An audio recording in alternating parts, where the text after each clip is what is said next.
Tudo bem, galera? Continuando aqui nossa aula de vias biliares. A gente terminamos começando via biliar principal, tá bom? Via biliar principal a gente falou que se encontra aqui no borde livre do epiplô menor. Tudo isso é epiplô menor, certo? Da cara visceral do fígado, a curvatura menor do estômago, tá? E o epiplô menor tem uma porçãozinha aqui que é livre, ó. Que é inclusive o lugar por onde se entra na transcavidade dos epiplons, que a gente vai falar mais na frente, tá? Aqui eu consigo ver o conduto hepático comum, eu vejo o conduto colédoco.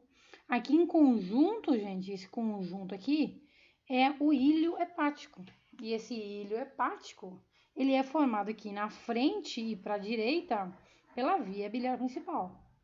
Na frente e esquerda pela artéria hepática própria e atrás aqui a vena porta, tá? Essa via biliar principal, a gente tinha falado que ela tem, em média, entre 8 a 10 centímetros, tá? Entre conduto hepático comum e colédoco.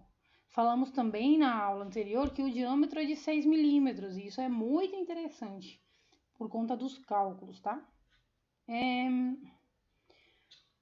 Vamos falar um pouquinho de relações e a gente vai estudar as vias biliares em 3 relações. Uma quando ela faz parte do ilho, uma quando ela passa aqui atrás da primeira porção do duodeno e atravessa o pâncreas, que é na região pancreato-duodenal dele, e outra quando termina aqui na parte posterior-medial da segunda porção do duodeno, que era quando o conduto colédoco se une com o pancreático principal, formava uma ampolha de Vater, tinha um esfíncter ao redor, que é o esfíncter de Oddi, e tudo isso na papila duodenal maior, tá? Falamos já de 2 triângulos nas relações, principalmente na relação hepática. Falamos aqui do triângulo de calor, o triângulo porto-coledociano, certo? Triângulo de calor ou porto-coledociano, que é esse triângulozinho aqui, tá? Tá, falamos desse triângulozinho aqui, que é formado aqui pelo conduto cístico, pelo conduto hepático comum, pela cara visceral aqui do fígado, tá? Conteúdo desse triângulo é a artéria cística. Artéria cística, o livro também pode comentar vena cística, e um gânglio que não fala no livro, né? Que é um gânglio cístico de Mascainé, tá bom? Aqui o triângulo eu desenhei para vocês. Aqui, esse aqui é o triângulo. Isso é muito interessante porque é o lugar onde vai ser clampado a artéria cística durante uma colecistectomia, por exemplo, certo? O cirurgião tem que achar ela para continuar a cirurgia. E um outro triângulo, que é o triângulo porto-coledociano, é esse triângulo aqui, ó. Conduto colédoco para a direita, vena porta para a esquerda e inferiormente borde superior do pâncreas. Conteúdo, artéria gastroduodenal. Artéria gastroduodenal, que é rama da artéria hepática própria. Hepática comum, tá? Hepática comum me dá a gastroduodenal e a hepática própria.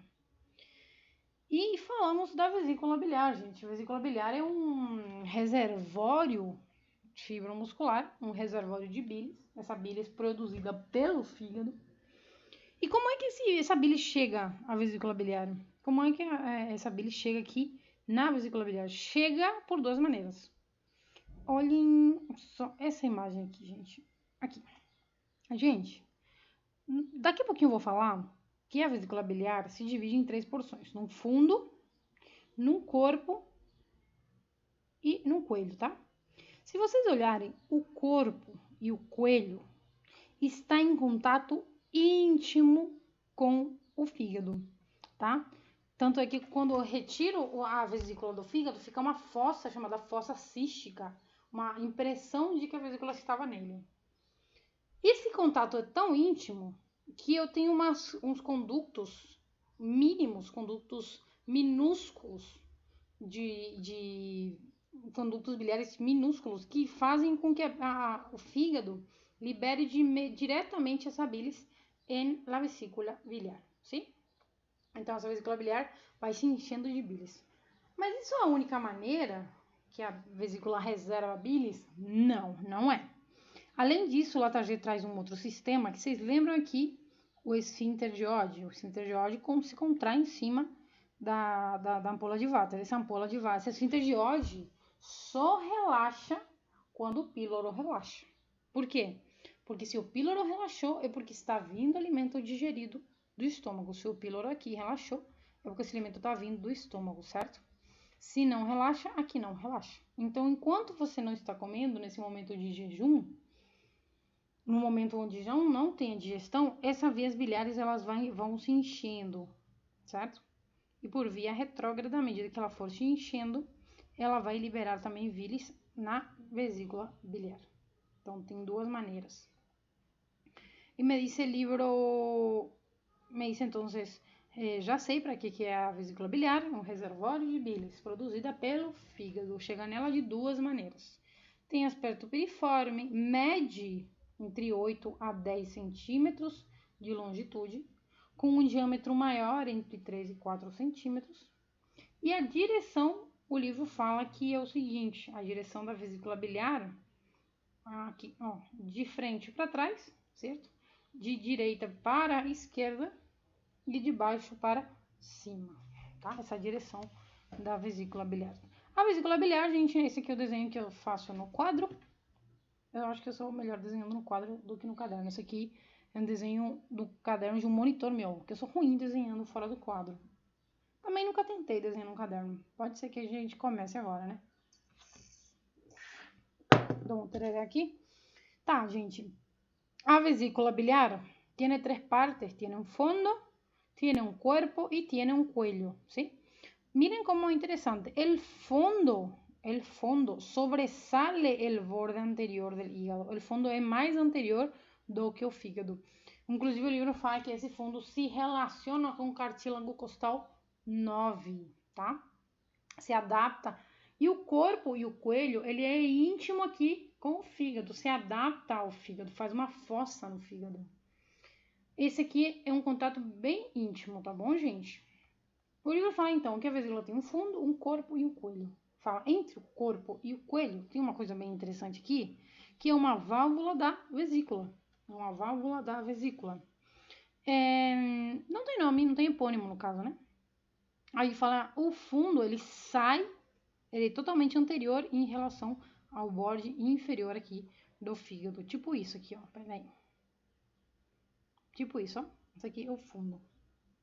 Tanto é que o peritônio, ele vem, se adapta ao fundo, mas não peritoniza, por exemplo, a parte da vesícula que tem contato com o fígado. Então, o livro fala o fundo, sobrepassa o borde inferior do fígado, o corpo ele é cilíndrico, assim como o corpo do estômago, o coelho ele é cheio de dilatações, ó, todo gordinho. Não que um gordinho seja dilatação, não tá, vai por aí, tá. Mas tá, cheio de dilatações, entre eles tem uma dilatação um pouco mais evidente. Essa dilatação se chama infundíbulo, ou saco de Harman, ou bacinete, certo? Todos esses nomes. Inclusive é interessante, o cálculo ele vem se estanca aqui primeiro antes de tentar tomar outra direção, tá? Vamos falar um pouquinho mais na frente do cálculo. O cálculo, para chegar no conduto colédoco, tem um monte de resistência. É até esquisito como é que ele consegue chegar lá, né? Mas tem explicação. Agora, qual é a constituição anatômica da vesícula biliar? Temos 5 constituições anatômicas. Uma capa peritoneal, que é o peritônio visceral, certo? Que é incompleta, vamos falar dela já. Uma capa muscular, onde tem fibras musculares todas entrecruzadas. Uma submucosa e uma mucosa interessante aqui, delgada e pálida. A mucosa, claro que vai ser pálida. A vesícula biliar, ela não tem uma função secretora de produção. Para que ela precisa de muitos vasos? Então, é normal que ela seja pálida. Uma válvula que separa o coelho do corpo, que já falamos. Agora, olhem como é interessante a peritonização, gente. Esse aqui é o fundo, não era? O fundo é sobressair aqui o borde anterior, borde inferior do fígado. Ele sobressai, fica mais anterior. A única parte totalmente peritonizada dessa vesícula é o fundo. E por que o fundo? Poxa, porque o fundo é mais anterior ao fígado. Então, o peritônio vem aqui pelo fígado, peritoniza tanto dessa maneira como circularmente o fundo e continua esse peritônio. Então, a única porção totalmente peritonizada da vesícula é o fundo. Isso é pergunta de prova. Agora, eu tenho um corpo e um coelho que está em contato com o fígado. E essa parte do coelho e do corpo que está em contato com a vesícula não tem peritônio, tá? Não tem peritônio. Então, essa parte do fígado que está em contato com a vesícula também não tem peritônio? Também não tem peritônio. Eles estão em contato íntimo. O peritônio ele vem aqui da parte inferior, se adapta à vesícula e continua, né? Então, e se eu fazer... Tá, minha primeira pergunta seria: qual é a porção da vesícula totalmente peritonizada? A porção da vesícula totalmente peritonizada é o fundo. Fechou. Qual é a parte não peritonizada da vesícula? A parte superior do corpo e do coelho, tá? Por quê? Porque está em contato com o fígado.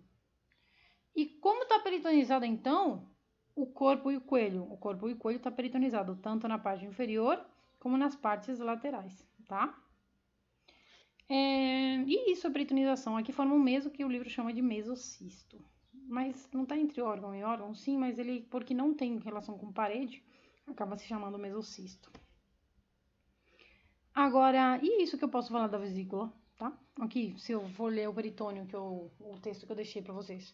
O peritônio da vesícula está aplicada, a vesícula lá é aplicada ao fígado, então não tem peritonização completa. O fundo é o único que está totalmente peritonizado. O corpo, ele é peritonizado, tanto o corpo como o coelho, na cara inferior e lateral. No coelho se forma, então, um mesocisto, tá? Certo, e o conduto cístico, gente? O conduto cístico, ele mede... Interessante, antes de falar de medidas. Olhem aqui o conduto cístico, como ele tem parecendo uns espirais dentro dele. Tanto que o livro fala, o conduto cístico parece um conduto em espiral. É cheio de pregas espirales, lleno de pliegues espirales, certo? E esses pliegues espirales têm um epônimo que é pliegues espirales de Heister. E olha, vocês lembram que eu falei que o cálculo tem muita dificuldade para passar, certo? O primeiro entre o corpo e o coelho, certo? Entre o corpo e o coelho, uma válvula da vesícula, um impedimento. O segundo, a porção espiral, ou seja, a mucosa em espiral. Terceiro, gente, entre o coelho e o conduto cístico, bem aqui, o livro fala, tem um esfíncter, que se chama esfíncter de Lütken, que é um esfíncter circular ao redor dessa transição do coelho para conduto cístico, tá? Então, olha tudo que eu tenho de impedimento. Primeiro, a válvula da vesícula. Segundo, a transição do coelho para o conduto cístico, que é o esfíncter de Lütken. O terceiro, as pregas e espirais de Heister. Quarto, o diâmetro do conduto cístico. O diâmetro do conduto cístico é entre 3 e 5 milímetros, um diâmetro pequeno para um cálculo. Poxa, e como é que esse cálculo passa por aí? É que essas vias inflamadas, elas se dilatam e acabam fazendo com que esse cálculo passe com facilidade. Além disso, durante um consumo excessivo de gordura, depois de um churrasco, por exemplo, essa vesícula se contrai e acaba empurrando esse cálculo, tá? Essas fibras musculares todas em várias direções contrai a vesícula e manda esse cálculo a tudo como dê lugar, né? Beleza, esse conduto cístico se une com o conduto hepático comum, então, e forma o colédoco. Como está vascularizado as vias biliares acessórias? Vascularizado pela artéria cística. Artéria cística, rama da hepática direita, tá? Essa artéria cística que nasce da hepática direita frequentemente. Essa é a vascularização arterial, tanto da vesícula como o conduto cístico. E a vascularização venosa, onde drena esse sangue? De duas maneiras. Gente, olhem essa imagem muito bonita. E todas as possibilidades de nascimento da artéria cística. Olha que linda, muito linda para quem gosta de cirurgia isso. Agora, a drenagem venosa é feita por uma via superficial. E a via superficial ele leva diretamente a vena porta. E uma via profunda, vocês lembram a parte do corpo e do coelho da vesícula que tem contato com o fígado? Então, bem nessa porção, eu tenho drenagem diretamente no fígado, tá? Então, o livro fala assim, ó. As venas profundas são entre 15 a 20 vênulas que terminam pela placa vesicular diretamente no fígado, certo? E com isso terminamos vias biliares, gente. Tomara que aproveitem, estudem, me sigam, tentem abrir o livro e me seguir lá, gente. Um beijo.